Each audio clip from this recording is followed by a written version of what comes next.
Ladies and gentlemen, good morning. It is a pleasure to have been invited to present this keynote address. In fact, I can say I am truly honored to be addressing you this morning. Actually, I can say I'm not only honored, I am humbled by the invitation. But what if, having delivered this address, even though to be humbled means having one's ego broken down and diminished, I then drive down the street with a loudhailer, towing a large billboard behind me, announcing that I have given this keynote address and am humbled to have done so. And perhaps what if I take out an advert in a national newspaper to announce the same? And what if at the same time I declare that the invitation to give this keynote address reflects the standing and quality of my legal practice? And what if I then get other people to announce that my practice is actually better than the practice of other named practitioners? And what if I have sponsored this conference in return for which I was given this speaking slot?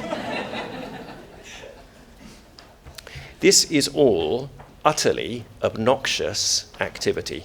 It makes one wince, it makes us cringe, but if we replace social media for the loudhailer, for the billboard, for the national newspaper advert, this is not an imaginal world. This is our world. But it's a world that seems to have crept up on us without reflection, without anyone stepping back and assessing, how have we reached this position? How can this be acceptable? What damage might this be doing to our field, and where might it lead? My purpose is twofold. I'm going to address you briefly on those points, and secondly, I'm going to do my best to avoid any social media fallout. So firstly, some context. The history of prohibitions on lawyers' advertising and promotion. Advertising by lawyers has a surprisingly recent and controversial history. For most of the 19th and 20th centuries, there were strict prohibitions on any form of advertising or promotion by lawyers.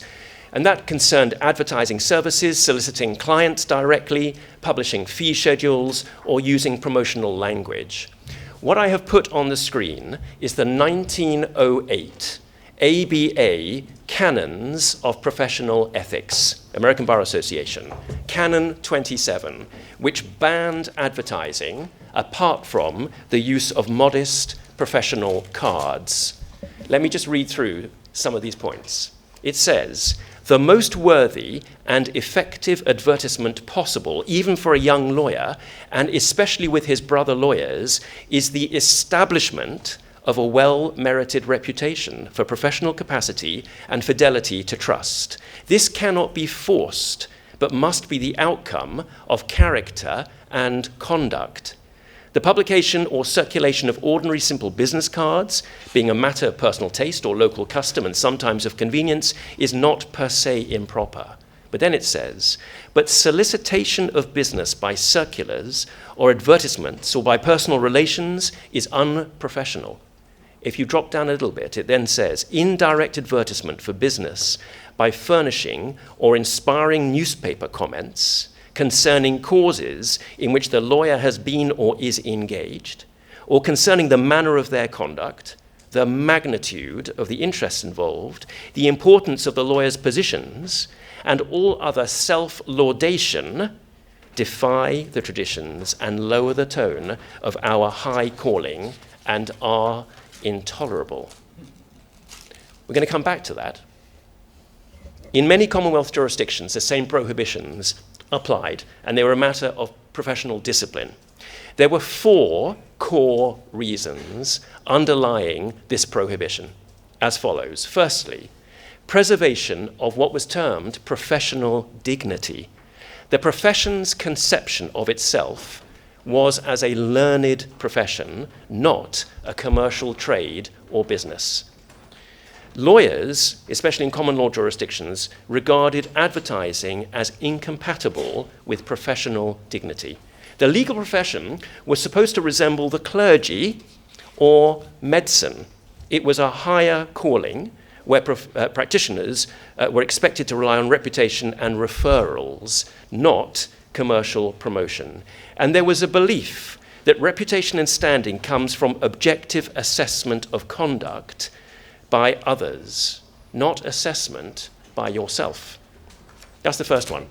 Secondly, protection of clients. There was a belief that clients would be vulnerable to being misled by exaggerated claims, or ambulance chasing, indeed.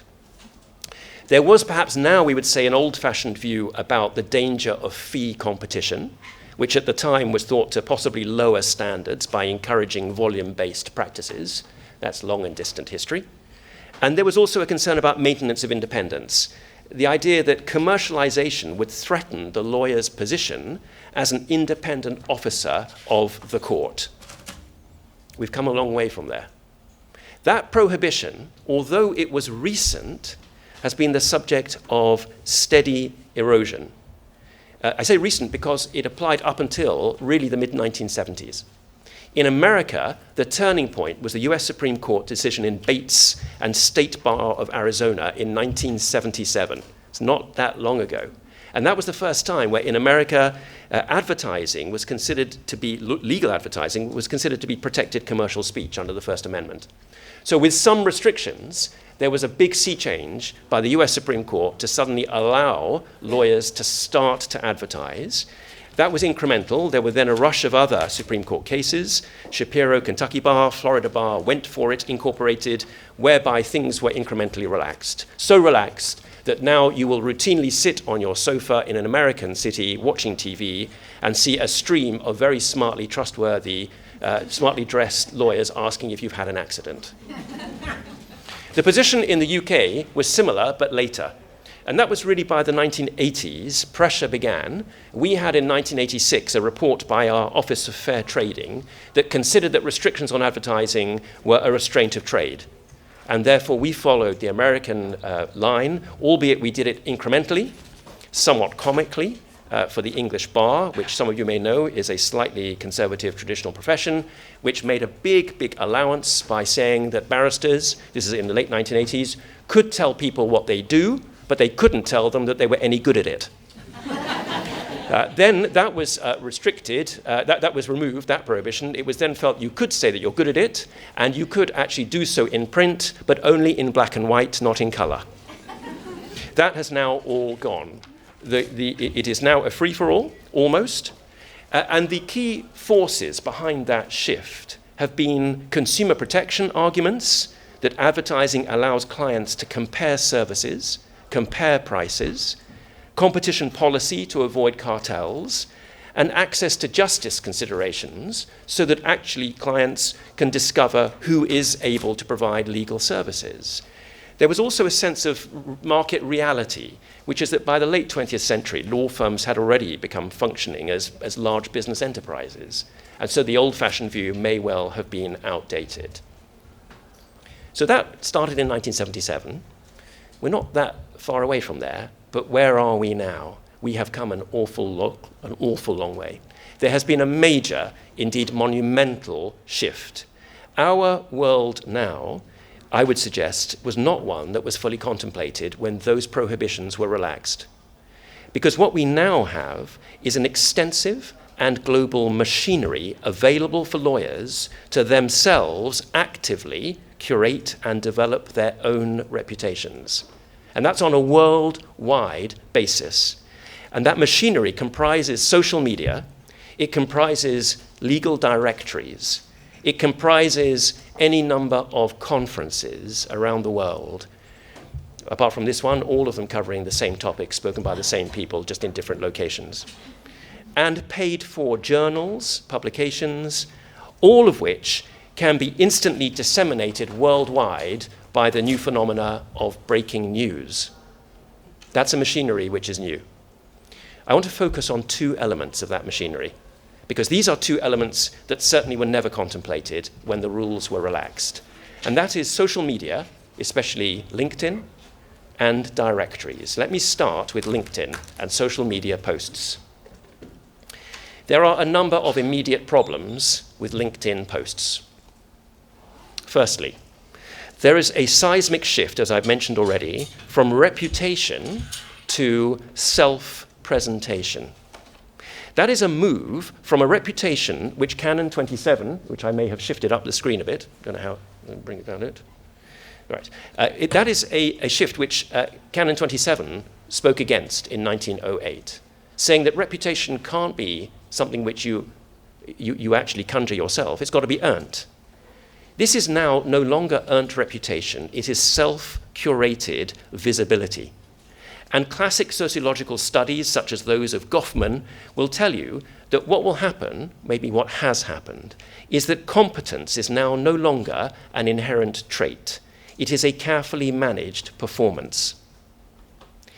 Professionals are constantly performing competence in a global visible arena, using impression management to continuously present evidence of skills, character, and proficiency. That's the first problem. It gets worse.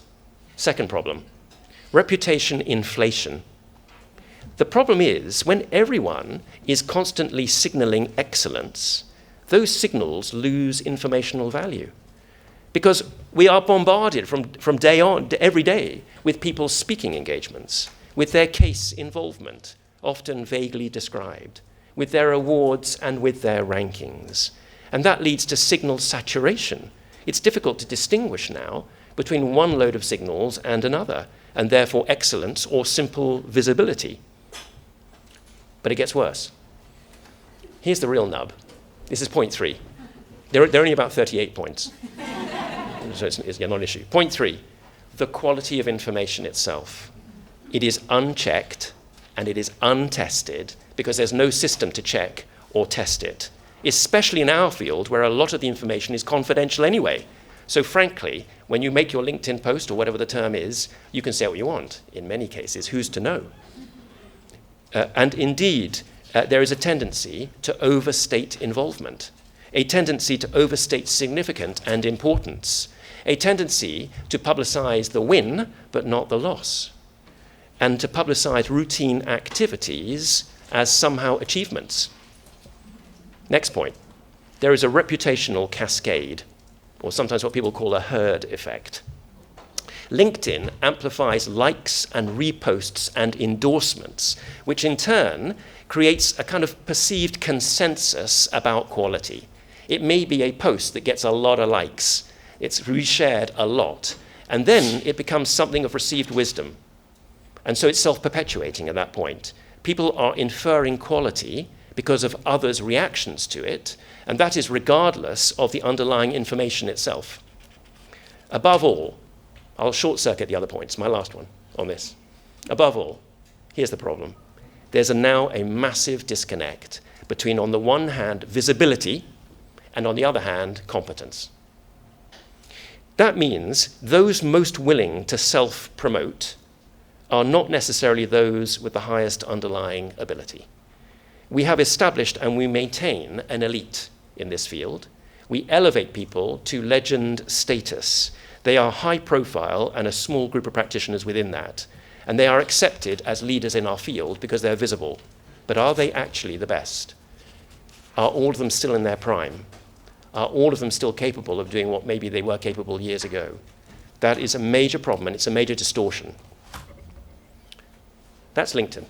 Let me now shift to directories.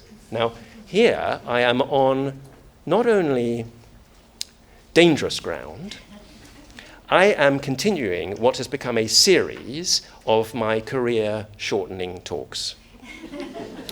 And what I'm going to now do is try and address you on directories, my principal aim being to maintain this as a keynote address and not a farewell. The emergence of legal directories is not actually that new. They have been around for a long time. I came across Gilbert's Law Directory of 1775, which exists. It's an alphabetical listing of lawyers. It then led to, especially in America, well-known listings through the 19th century, of course, notably Mr. Martindale's work, and then Mr. Hubble's work, and then in 1896, when they joined up, Martindale-Hubble. But the functions, the primary functions of these early iterations of directories was really as referral networks. They were intended to allow lawyers to develop relationships with reliable correspondents in other jurisdictions to refer work. To list specialities, and also to allow clients, although not advertising, to allow clients to know who was in the field doing what. We then had the liberalization on advertising, which I've already spoken about. And then we had a rapid and a dramatic evolution from simple listings into what we have now, which is a global ranking system, more accurately, systems. An emergence, indeed, of a commercial market for ranking, with a massive expansion of players because it is lucrative. Not naming any names, Chambers and Partners, Legal 500, Best Lawyers, Who's Who Legal, etc. And these new directories have introduced new features. Practice area rankings, interviews with clients, editorial research teams, global firm comparisons, and perhaps more dangerously, paid profile enhancements, marketing products, marketing events, paid for editorial features. How many times will you get an email which begins as a morale boost saying you have been selected because of your amazing your amazing practice, and we want you to be starred with big picture on front page, and then you go down all the way feeling really good about yourself until you get to the bottom bit, which gives you the price. Let's stand back and consider what is happening here. There are a number of issues of major concern. Firstly, we are dealing with reputation markets which actually lead to self-reinforcing hierarchies, actually. Directories don't measure quality objectively. They reproduce existing hierarchies. And that is because they rely upon peer reputation. And reputation tends to follow accepted prestige rather than actual performance, because frankly, we don't know about actual performance other than the small number of cases that you've been in, actually had first-hand experience of other practitioners. So once a lawyer or a law firm is ranked highly, the ranking actually becomes self-reinforcing. And here, rankings then are actually really measuring visibility. And that links us back, I'm afraid, to LinkedIn, because a lot of the ranking is premised upon the perception of the market, which is being curated by lawyers and law firms themselves through the social media machinery. Secondly, more worrying, methodological weaknesses. The research methodology of directories is highly questionable. Directory rankings are based on law firm submissions. They're based on interviews with selected clients and peer commentary. Now let's just pick that apart a little bit. Selection bias. Firms choose which cases to highlight. They choose how to narrate those cases, especially confidential matters. They nominate their own referees. They're not going to nominate a referee unless the referee is going to give a positive view. And of course, nobody in this room involved, there is a certain amount of mutual back scratching. How many times do we receive a message saying, would you possibly recommend me? And of course, I'll recommend you. And then you get the message saying, I have just recommended you, and I did it in the highest terms. Just drop a quick footnote here. Anybody who is recommending me, I will be recommending you. just to be clear on that. The whole point of a referee system is honesty. You can't have a referee system unless you've got referees who give bad references. Otherwise, what's the point? But we've moved beyond that. Secondly, non-transparent criteria. What are the criteria that directories use? How do you rank an arbitrator or a counsel in arbitration? And how can you verify that ranking? What is the objective metric? Those of you who have had the pleasure, as I have frequently, of being interviewed by the directories may regard it as being an exercise slightly less than scientific. What do you think of Mr. X? Oh, I think Mr. X is good. Oh, good. Right. And Miss Y? Oh, Miss Y, no, not so good. Oh. I mean, actually, it's very low level, and it's done by people who often have not been in the job for very long, and they don't have any institutional memory, and next year it'll be somebody else, and they don't have a full understanding of the area, and so it's not quite what one would expect. But are there criteria anyway to rank arbitrators or lawyers? What makes a good arbitrator? Is it the number of appointments? Is it the number of appointments as chair? Is it the value or complexity or sensitivity or importance of the disputes handled? Is it the number of institutional appointments? Is it the number of repeat appointments? Is it the quality of the awards, and how are you going to measure that? These are fundamental questions if you're going to rank. They're even more fundamental if you're going to compare people into different bands or groups. What makes a good lawyer? Is it appearances in high value, high profile, complex, sensitive cases? Is it the number of times you win? How do you know when you've won? Cases aren't always black and white. You may have lost a case but done a brilliant job. Is it your client base? And if so, what's good about that? Is it because states, or is it major corporates? Is it your advocacy skills? How do you measure that? And again, if you're going to compare, then you really need to understand all of this.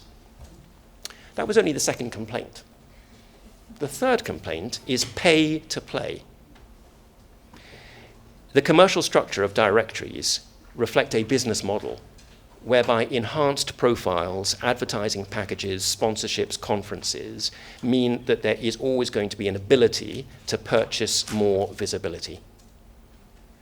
And lastly, this impacts on the strategic behavior of law firms and lawyers because they've adapted to optimize their rankings.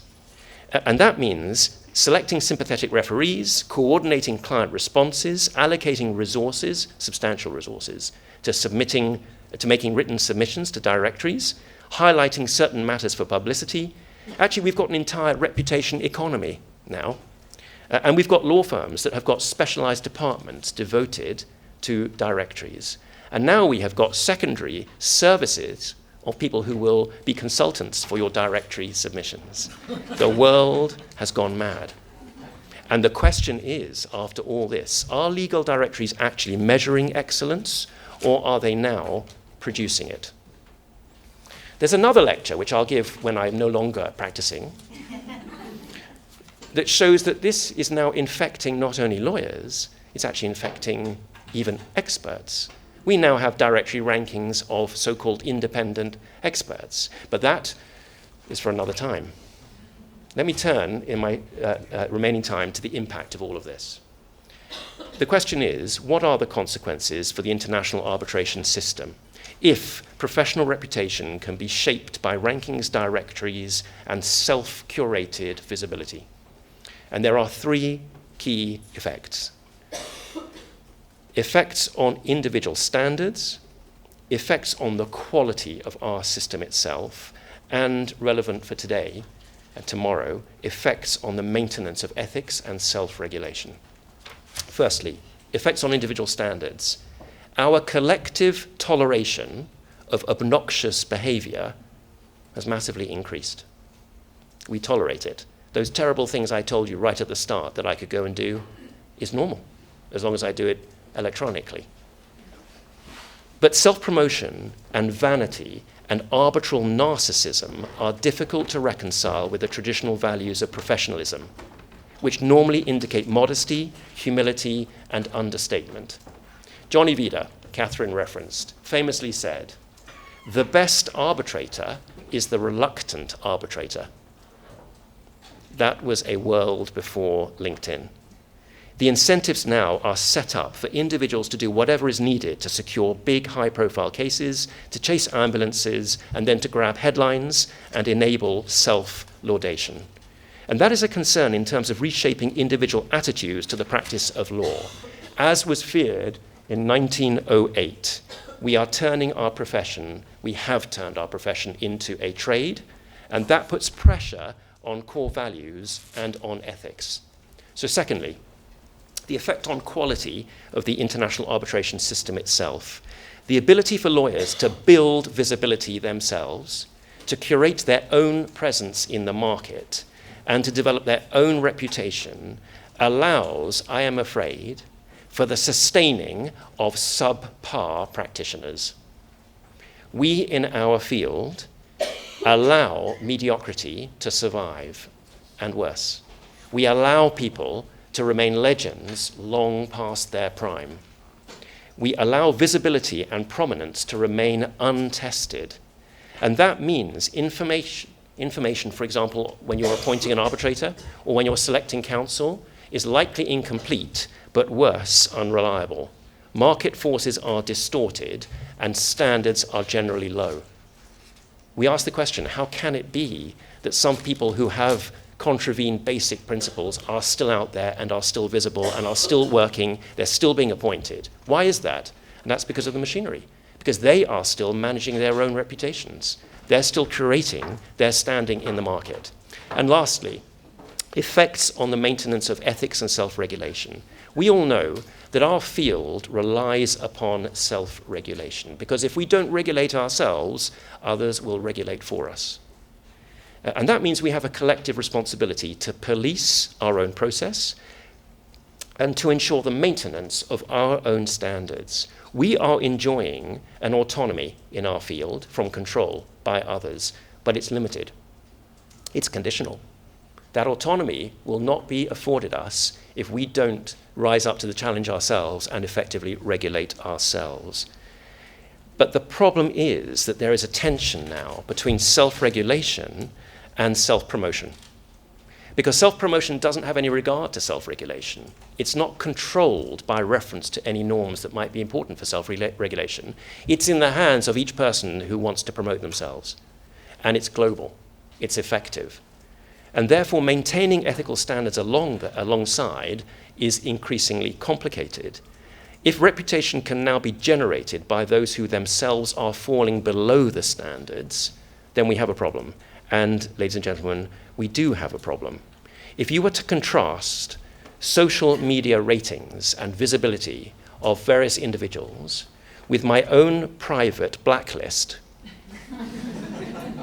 which now is a multi-volume work, there is a fundamental disconnect. I'm not the only one with a multi-volume blacklist. You all probably have your own blacklists. Many people have blacklists of people they will never work with again. People who they say, how can this person ever have been appointed? How can an institution ever have thought them appropriate? How can this council even hold themselves out as an expert? And yet, they do. And they will continue to do so, and their visibility will be maintained, and the machinery will work for them to promote them as we go forward. And that, then, is a major problem for all of us. In conclusion, I want to come back to what is no longer on the screen. But you will have committed it to memory already. I've pressed lots of things here. I could check my email, actually. I want to come back to what was there, which was Canon 27 of the 1908 ABA Canons of Professional Conduct. Despite how far away we have traveled from this, those core principles in that canon actually remain valid. The basic principles should not be changed.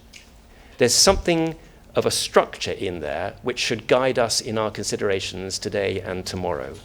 If we jettison those core values, we are risking the continued viability of our own process. There is a compelling need, in my view, to actually reconnect with those old values. And that means a collective waking up to the dangers of self-promotion, an imposition of more rigorous standards on social media activity, directories, rankings, and overall an active exploration on how, in this new environment, we must now look again and enhance self-regulation. Ladies and gentlemen, I want to thank you for your attention, because it has been humbling. And as I get deleted from all the directories, I look forward to reading your LinkedIn posts about it. Thank you very much.